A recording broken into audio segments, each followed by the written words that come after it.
The castle loomed, an ominous presence that seemed to defy the very fabric of reality. Its dark, imposing structure was shrouded in a thick, almost tangible mist that clung to its ancient stones like a shroud of despair.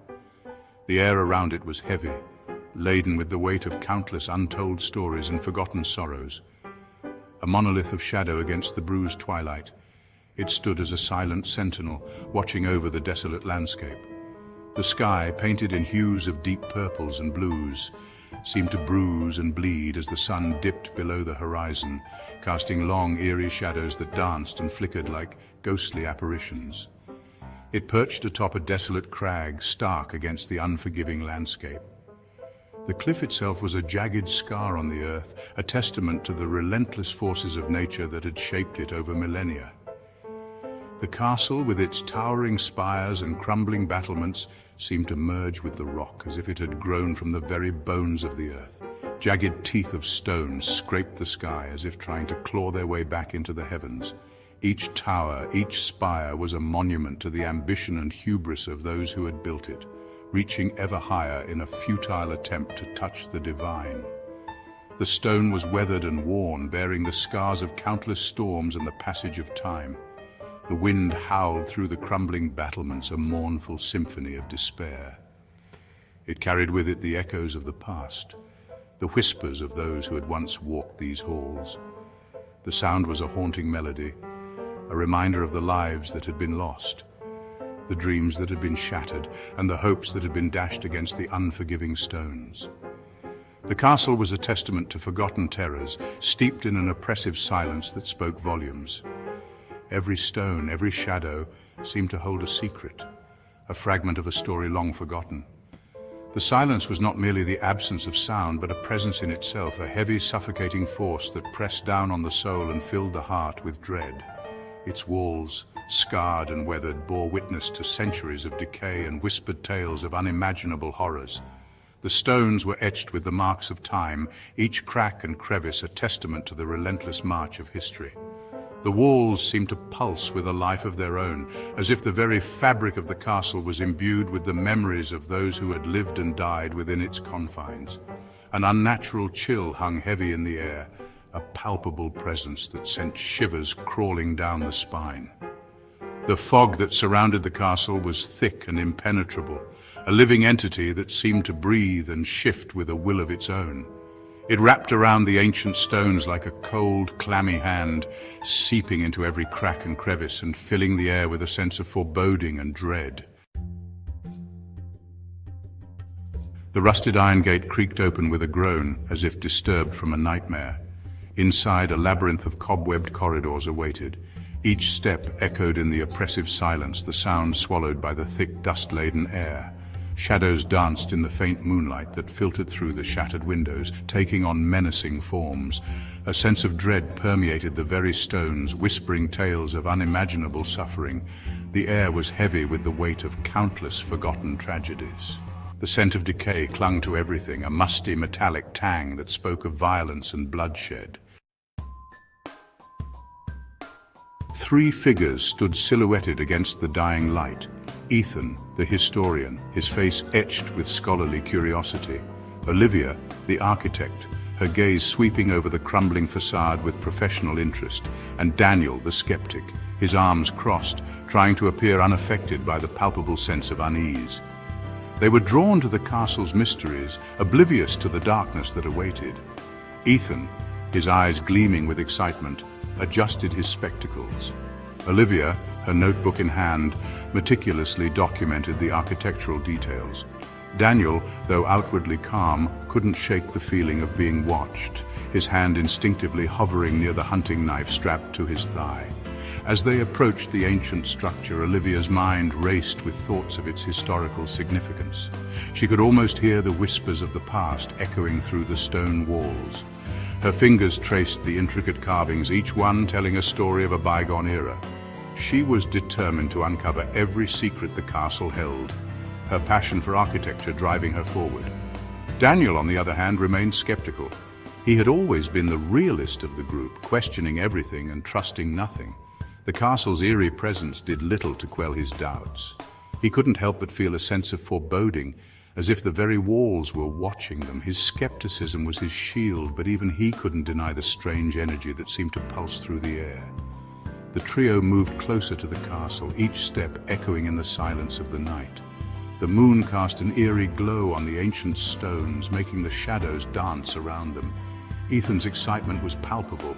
He had read countless tales of the castle's haunted past and was eager to explore its depths.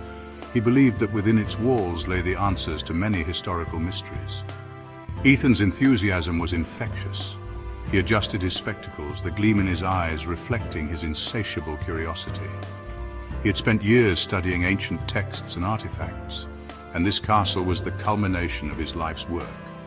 Every corner, every stone held the promise of discovery, and he was determined to uncover it all. Olivia, ever the meticulous architect, documented every detail in her notebook. She sketched the castle's facade, noting the wear and tear of centuries. Her mind was a whirlwind of ideas, each one a potential breakthrough in understanding the castle's construction and history. She was in her element, surrounded by the very essence of her passion. Daniel, though outwardly calm, couldn't shake the feeling of being watched, his hand instinctively hovering near the hunting knife strapped to his thigh. He had always been the protector of the group, and tonight was no different. His senses were on high alert, every creak and rustle putting him on edge. He knew that the castle held secrets, and he was determined to keep his friends safe, no matter what. Deeper they ventured, each room revealing more secrets. A hidden chamber, its walls adorned with disturbing murals depicting sacrifices and rituals. A secret passage, its entrance concealed behind a crumbling tapestry, reeking of damp earth and something unnervingly metallic. An ancient library, its shelves lined with decaying tomes bound in what looked disturbingly like human skin. The castle seemed to be feeding on their fear, growing stronger with each fearful breath they took. The oppressive atmosphere pressed down on them, suffocating, insidious. Section 5. A ghastly discovery. A blood-curdling scream shattered the silence, reverberating through the ancient stone walls of the castle. The sound was so piercing it seemed to come from the very depths of the building, echoing through the dark, empty hallways and sending chills down the spine of anyone who heard it. Olivia stood frozen, her face ashen, staring at something hidden beneath a rotting Persian rug. Her eyes were wide with terror, and her hands trembled as she pointed to the floor. The rug, once a beautiful piece of craftsmanship, was now tattered and stained, barely covering the horror that lay beneath. Ethan rushed to her side, his heart pounding in his chest like a drum. He had never seen Olivia so frightened, and the sight of her fear only heightened his own anxiety. He reached out to her, his voice shaking as he asked, "What is it, Olivia? What did you see?" The rug was pulled back, revealing a hidden trapdoor. The wood was old and splintered, and the hinges were rusted with age. It was clear that this trapdoor had not been opened in many years, and the thought of what might lie beneath it filled Ethan with a sense of dread. Below, a staircase descended into darkness. The steps were narrow and steep, and the air that wafted up from the depths was cold and damp. It was as if the very essence of the castle's malevolence was seeping up from below, wrapping around them like a shroud. The stench that wafted from the abyss was overpowering, a putrid concoction of blood, decay, and something ancient and evil. It was a smell that seemed to cling to their clothes and skin, making it hard to breathe. Olivia covered her nose and mouth with her hand, trying to block out the foul odor, but it was no use. Ethan felt a knot of dread tighten in his stomach. He knew that whatever lay below was something they were not prepared to face. His mind raced with thoughts of what could be down there. A hidden chamber, a forgotten tomb, or something far worse. He looked at Olivia, seeing the same fear reflected in her eyes. This castle was more than just a ruin. It was a place of darkness and evil, a place where unspeakable things had happened. The walls seemed to whisper with the voices of the past, telling tales of horror and despair. Every corner, every shadow seemed to hide a secret waiting to be uncovered. It was a predator, and they had unwittingly stumbled into its lair. The castle seemed to watch them, its dark windows like eyes following their every move. They were intruders in a place that did not welcome them, and the feeling of being hunted was palpable. They knew they had to be careful, for the castle was alive with a malevolent force that would stop at nothing to protect its secrets. They descended into the depths, each step heavier than the last.